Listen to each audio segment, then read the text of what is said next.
సురేష్ కుచ్చటిల్ గారు, ఇప్పుడు సుప్రీంకోర్టు ఒక సంచలన తీర్పిచ్చింది. మతం మారిన దళితులకి ఎస్సీ స్టేటస్, ఎస్సీ హోదా ఏదైతే ఉందో అది లేకుండా, అంటే ఆంధ్రప్రదేశ్ హైకోర్టు ఏ తీర్పిచ్చిందో దాన్ని సుప్రీంకోర్టు సమర్థించింది.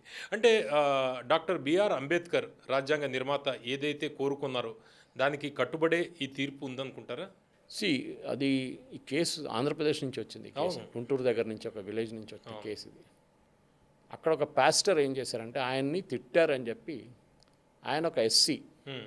నన్ను తిట్టారని చెప్పి ఆయన ఒక కేసు వేశాడు, ఎస్సీ ఎస్టీ అట్రాసిటీస్ కేసు. ఆ కేసు తర్వాత ఆంధ్రప్రదేశ్ హైకోర్టుకు వచ్చినప్పుడు వాళ్ళు అన్నారు ఈయన క్రిస్టియన్. ఈ ఎస్సీ అట్రాసిటీ యాక్ట్ కింద క్రిస్టియానిటీలో చాలా మటుకు వీళ్ళు అన్నారు, sorry, only if you are a Buddhist, Sikh or Hindu. Anand అనే పాస్టర్ అంటే ఈ మూడు మతాల్లోనే డిస్క్రిమినేషన్ ఉంది. క్రిస్టియానిటీలో క్యాస్ట్ లేదు. అప్పుడు మీరు ఎట్లా ఎస్సీ అంటారు? మీరు ఆ పడవలు ఉండాలి, లేకపోతే ఈ పడవలు ఉండాలి, రెండు పడవల మీద కాలు పెట్టకండి. Once you converted into Christian, మీకు ఆ రైట్ పోతుంది. ఎస్టీ ఉండొచ్చు, అప్పుడు కూడా ఎస్టీ ఉండొచ్చు. మీరు షెడ్యూల్డ్ ట్రైబ్గా కన్వర్ట్ అయితే ప్రాబ్లం లేదు. ఇన్ఫాక్ట్ షెడ్యూల్డ్ ట్రైబ్ క్రిస్టియన్స్ చాలా ఉన్నారు. మీరు జార్ఖండ్కి వెళ్ళండి, ఛత్తీస్గఢ్కి వెళ్ళండి, మన వైపు అరకు వైపు వెళ్ళండి, మన ఊటీ వైపు, నీలగిరీసు, అట్టపాడి, కేరళ, ఈవెన్ కాశ్మీర్లో బకర్వాల్స్ ఎస్టీ షెడ్యూల్డ్ ట్రైబ్ వాళ్ళు, నాగాల్యాండ్, నార్త్ ఈస్ట్లో చాలా ఉన్నారు. Tribes is different.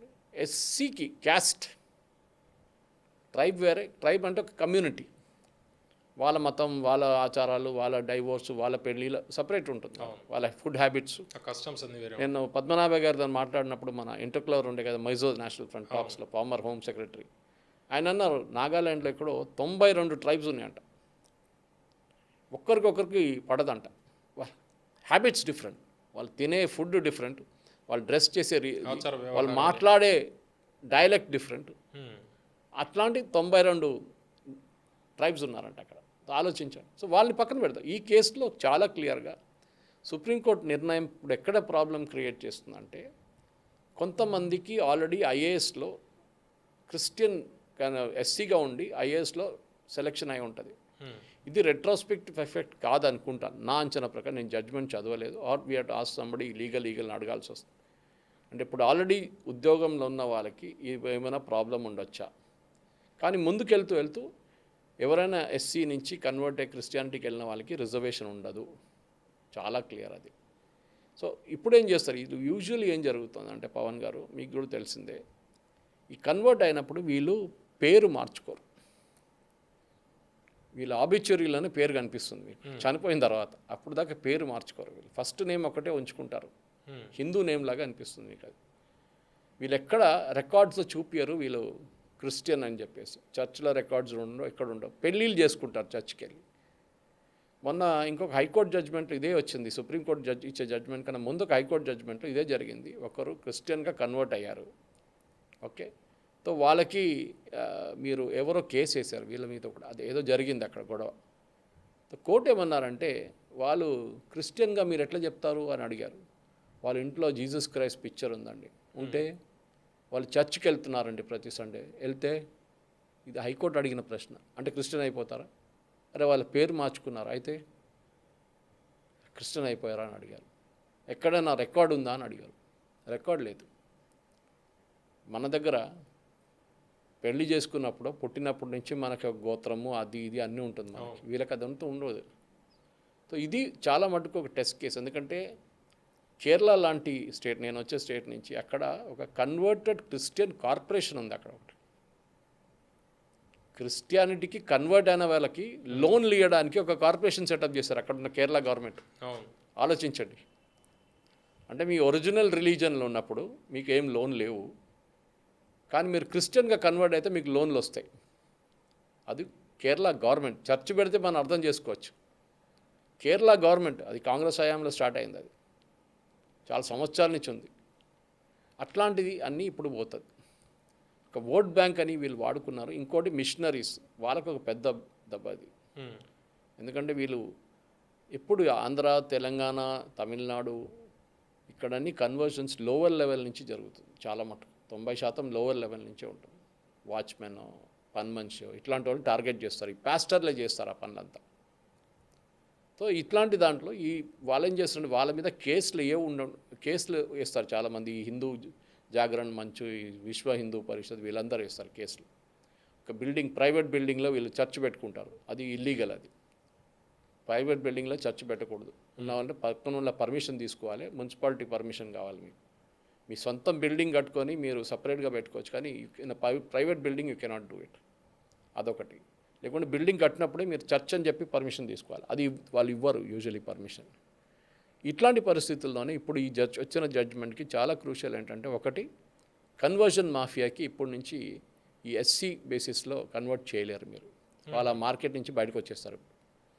కొత్త వాళ్ళని దేవులు ఆడతారు. ఇప్పుడు ఎవరు దొరుకుతాడో చూద్దాం. ఎందుకంటే ఈ పాస్టర్లు అందరికీ టార్గెట్స్ ఉన్నాయి, ప్రతి సంవత్సరం ఇంతమందిని కన్వర్ట్ చేయాలని చెప్పి వాళ్ళకి టార్గెట్స్ ఉంటాయి. వాళ్ళకి అదే వాళ్ళు అడగండి, ఓపెన్గా చెప్తారు. నాకు తెలిసిన చాలామంది పాస్టర్లు వాళ్ళు చెప్పారు కూడా, సార్ మాకు టార్గెట్ ఉంది సార్, ఇంతమందిని కన్వర్ట్ చేయాలని, మా శాలరీ దాని మీద ఉంటుంది, మా ఇన్సెంటివ్ దాని మీద ఉంటుంది, ఆలోచించండి. దిస్ జడ్జ్మెంట్ ఐ థింక్ సుప్రీంకోర్టుది ఇంకా ఎవరు ఛాలెంజ్ చేయకపోతే ఇది ఇట్లానే ఉంటుంది. కానీ దాంట్లో చాలా క్లియర్లో 1950s ఉన్న 234 ఆర్డర్ గురించే మాట్లాడుతున్నారు. 1950s ఏ గవర్నమెంట్ ఉండే? కాంగ్రెసే కదా, అంబేద్కర్ గారు కూడా ఉన్నారు కదా అదే టైంలో. సో న్యాచురల్లీ దానికోసం అప్పుడే ఆ ప్రికాషన్ తీసుకున్నారు. మీరు బుద్ధిజం నుంచి కన్వర్ట్ చేసి క్రిస్టియానిటీ తీసుకెళ్తే మీకు ఎస్సీ స్టేటస్ లేదు. మీరు సిక్ నుంచి కన్వర్ట్ చేసి క్రిస్టియానిటీకి వెళ్తే పంజాబ్లో పెద్ద ప్రాబ్లం ఉంది. ఇది పంజాబ్లో చాలా మ్యాక్సిమం కన్వర్షన్స్ నడుస్తుంది. ఇప్పుడు దీంతో ఆగిపోతుంది అంత. Then you are losing your protection అక్కడ.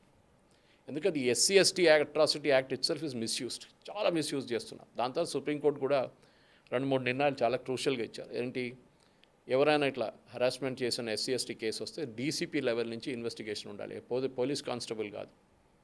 దాంట్లో ఏమైనా ఉందా, నిజం ఉందా లేదా అని తెలిసిన తర్వాతనే ఎఫ్ఐఆర్ రిజిస్టర్ చేయాలని చెప్పారు. Otherwise it was being misuse, threaten చేయడానికి. మీరు ఎవరినైనా మీకు నచ్చకపోవచ్చు, ఆ మంచి ఎస్సీ ఆయన వచ్చి ఏమని అడుగుతారు మిమ్మల్ని, మీరు అంటే పోరా అంటారు, మీ మీద కేసు వేసేస్తారు కావాలని చెప్పి మిమ్మల్ని హరాస్ చేయడానికి.